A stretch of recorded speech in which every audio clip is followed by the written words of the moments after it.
Hello there, PK here. And I'm just here to remind you that you can do something new. Go ahead and launch. I was exposed this week. Oh my goodness, there's no other way for me to do this or say this. So I'm just going to take the band-aid off and just go straight to it and tell you all about it. So I'm at my door waiting for my class to come in. Right at the very end, I saw one of my eighth graders. He passed, went down the hallway, and he made a U-turn and came back. I am not cheap. I am not cheap. PK042021. I am not cheap. PK20. No, sorry. PK042021. I nearly melted. Let me tell you. If the ground I was standing on was not a hard surface, I would have sunk.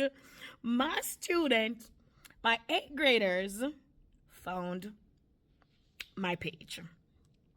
The first thing they tell you about teaching, keep all your pages private. Don't let students have access. Change your social media name. Keep your life. Because kids will do crazy stuff. I remember last year when I taught 7th grade, I was a core content before I changed over to being an elective, right? I was a core content and I taught math. And they created a page and I was on one of those pages.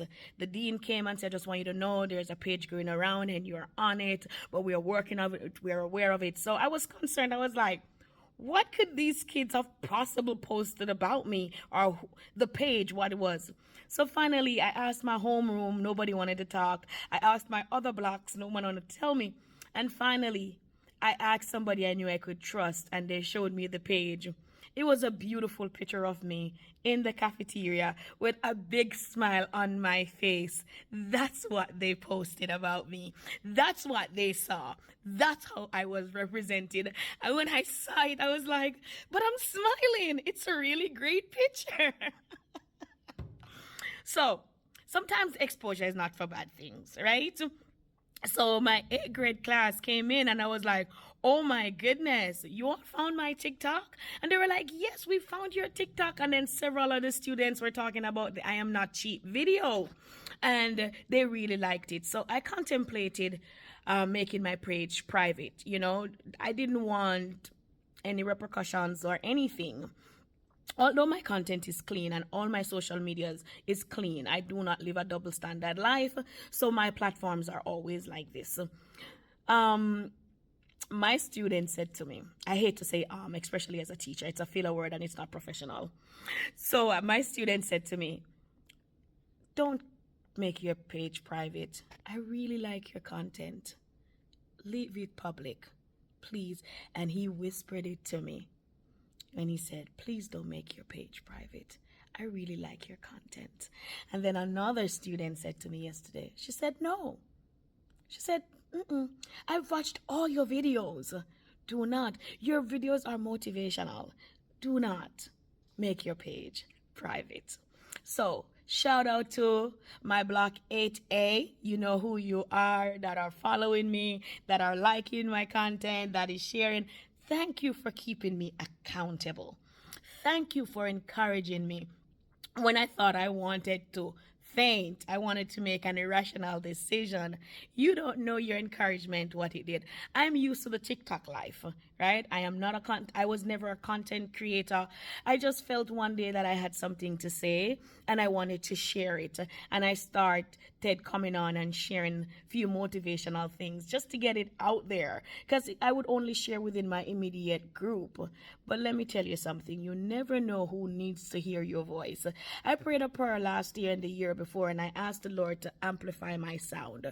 I said, God, amplify my voice. I wanted people to hear what you've placed within me. And if this is an opportunity for others to hear what God has placed on the inside of me, then the exposure is warranted. And I am here for it. Thank you all for your encouragement. For those of you who've been sharing my videos, who have liked it, who've commented on it, who've helped to keep me accountable, thank you. So that's my exposure for this week. Everything that the Lord does is well done, and He's the one that's perfecting that which concerns us. He's the one that's shining a light on our path, illuminating our way. Nothing happens by accident. Our God is intentional. He's intentional about me, and He's intentional about you. He's intentional about the students He sends to my room.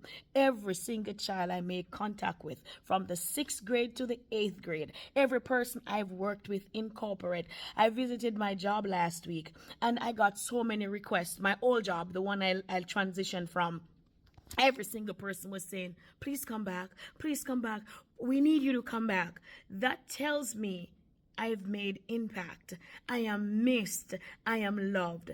There are more with you than those who are against you. So the exposure this week, it is for my good, and I am enjoying it. I wish I can be bolder, and I'm trying to be bolder and not be afraid with the voice that the Lord has given me. So remember, good things are coming your way. We're in a new month. It's a new day. Declare good things. Declare great things over your month and over your life. Because if you don't do it, no one else will. Declare amazing things. Speak them out, and speak them early, and stand on it, and watch the Lord work it out for you. I love you. PK here. Until next time, do amazing things. Yes, you can, and you will. I love you. Jesus loves you best.